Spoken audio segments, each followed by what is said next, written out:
Presiden Soekarno pergi haji pada tahun 1955. Beliau pergi ke Tanah Suci menggunakan pesawat Garuda J340. Beserta rombongan, beliau berangkat pada 18 Juli 1955 dari lapangan udara Kemayoran, Jakarta. Ada 31 orang dalam rombongan itu, terdiri dari pengawal pribadi, pejabat, dan beberapa wartawan. Di antara rombongan itu, ada Ruslan Abdul Ghani, Ahmad Subarjo, dan Menteri Agama Kiai Haji Maskur. Walaupun menggunakan pesawat, perjalanan haji saat itu tidak seperti saat ini. Presiden Soekarno dan rombongannya harus beberapa kali singgah di sejumlah negara, menghabiskan waktu 6 hari penerbangan untuk sampai ke Jeddah, Arab Saudi. Ada beberapa kota yang disinggahi rombongan sebelum sampai Jeddah, yaitu Singapura, Bangkok, Thailand, Kalkuta, New Delhi, dan Karachi. Ketiganya di India, Sharjah Uni Emirat Arab, Baghdad Irak, dan Kairo Mesir. Star Weekly edisi 6 Agustus 1955 menulis, di setiap kota yang disinggahinya, Presiden Soekarno menyempatkan bertemu sejumlah tokoh dan masyarakat Indonesia yang ada di sana. Setelah itu, Presiden Soekarno dan rombongannya langsung terbang ke Arab Saudi.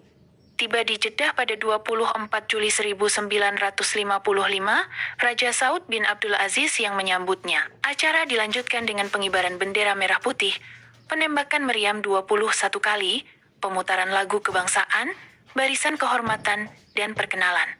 Setelah itu rombongan lalu dijamu di Istana Raja. Usai penyambutan formal, Raja Saud mengantar langsung rombongan Presiden RI menuju Madinah untuk berziarah ke makam Nabi besar Muhammad. Diceritakan oleh Hussein Mutahar, pengarang lagu-lagu perjuangan seperti lagu Hari Merdeka, lagu Himne Pramuka, dan lagu Syukur, yang ikut dalam rombongan. Ketika Bung Karno berjalan di kota Madinah bersama Raja Saud, Bung Karno bertanya kepada sang raja, "Di mana makamnya Rasulullah, wahai raja?" Raja Saud menjawab, "Oh, itu makam Rasulullah sudah terlihat dari sini." Saat itu juga, Bung Karno melepaskan atribut-atribut pangkat kenegaraannya. Raja Saud heran dan bertanya balik kepada Bung Karno, "Kenapa Anda melepaskan itu semua?" Bung Karno menjawab, "Yang ada di sana itu Rasulullah, pangkatnya jauh lebih tinggi dari kita, dari aku dan dirimu." Lalu Bung Karno berjalan merangkak menghampiri makam Nabi Muhammad. Beliau dan beberapa rombongan merenung, berdoa di samping makam Nabi Muhammad. Beliau menengadahkan kepala dengan linangan air mata. Di sisi kirinya, Wakil Perdana Menteri Zainul Arifin juga menangis haru. Dalam buku kesaksian tentang Bung Karno, 1945 sampai 1967, Mangil Martowijoyo, ajudan Bung Karno bercerita, ketika sampai di makam Nabi Muhammad, di sana Bung Karno menangis sejadi-jadinya. Lama Bung Karno merenung, berdoa di samping makam Nabi Muhammad. Setelah dari Madinah, rombongan langsung menuju Mekah. Sebagaimana diceritakan oleh Zainul Arifin kepada putrinya Zuraida Fatma, Presiden dan rombongan inti diajak memasuki bangunan Ka'bah lewat pintu berlapis emas. Di dalamnya mereka sholat sunnah. Usai sholat, Raja Saud dan tamu-tamu kenegaraannya mencuci dinding Ka'bah. Pada 26 Juli 1955, Presiden Soekarno dan rombongan berangkat dari Jeddah menuju Mekah menggunakan pakaian ihram. Sore hari 28 Juli 1955, mereka menuju Arafah. Keesokan harinya mereka wukuf di Arafah, lalu menuju Musdalifah pada malam harinya, dan mengumpulkan batu untuk melontar. Tengah malam mereka segera menuju Mina, pada Hari Raya Idul Adha yang jatuh pada 30 Juli 1955,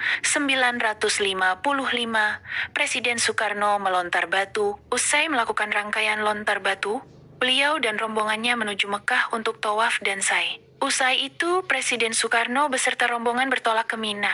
Pada 31 Juli 1955 sore, mereka kembali melontar batu. Pada 1 Agustus 1955 sore, mereka meninggalkan Mina menuju Tanim. Usai mengenakan pakaian ihram di Tanim, mereka menuju Masjidil Haram. Naluri arsitek Presiden Soekarno rupanya tersengat saat menyaksikan kondisi Masjidil Haram yang berjubel dipenuhi jamaah haji. Yuk Ardiati menulis dalam buku Bung Karno Sang Arsitek, Presiden Soekarno menyarankan agar jalur sa'i di Masjidil Haram dibagi menjadi 2 jalur dan didirikan bangunan 2 lantai agar bisa memuat sebanyak mungkin jamaah haji pada tahun 1955 berbeda dengan era sekarang. Fasilitas penunjang kelancaran ritual belum sesempurna saat ini. Sebagai contoh, ritual sa'i, yaitu berjalan kaki dengan tergesa-gesa antara Bukit Sofa dan Marwah, kala itu tidak semudah sekarang. Jalan antara kedua bukit tersebut masih sempit dan tidak rata, ditambah lagi hiruk-pikuk pertokoan dan warung-warung makan di kiri kanan jalan. Presiden Soekarno juga merasa suasana Padang Arafah yang begitu tandus, yang menyebabkan jemaah haji kepanasan. Beliau mengusulkan kepada Raja Saud bin Abdulaziz untuk menanam ribuan pohon yang rindang.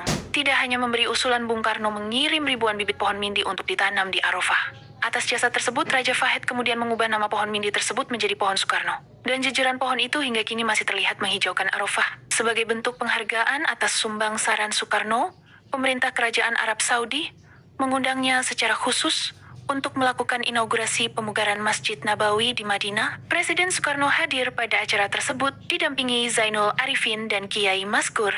Dari haji, Presiden Soekarno mendapat oleh-oleh istimewa dari Raja Saudi. Beliau dipersilakan membawa pulang mobil yang dikendarainya selama menjadi tamu negara di sana, yaitu mobil Chrysler Crown Imperial keluaran tahun 1955. Presiden Soekarno juga beruntung, karena saat menunaikan ibadah haji, puncak ibadah haji saat itu, tanggal 9 Zulhijjah bertepatan di hari Jumat, atau biasa disebut Haji Akbar. Keistimewaan lain yang didapatkan Bung Karno dan rombongan dalam ibadah haji kala itu adalah bisa melihat berbagai momen penting dan menarik, seperti penyucian Ka'bah dan penggantian kiswah. Ketika hendak kembali ke Tanah Air, Bung Karno pun mendapatkan hadiah kiswah.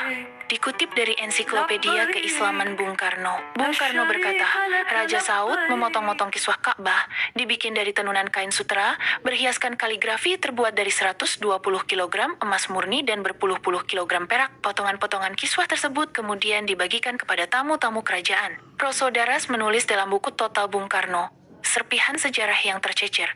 Karena ikut dalam Haji Akbar, Soekarno mendapat tambahan nama Ahmad di depan namanya. Akan tetapi, Bung Karno tidak menyandangkan nama Ahmad maupun gelar haji di depan namanya. Pada 2 Agustus 1955, Presiden Soekarno dan rombongan menjalankan tawaf wada, lantas kembali ke Jeddah. Esok harinya, 3 Agustus, rombongan kembali ke Tanah Air.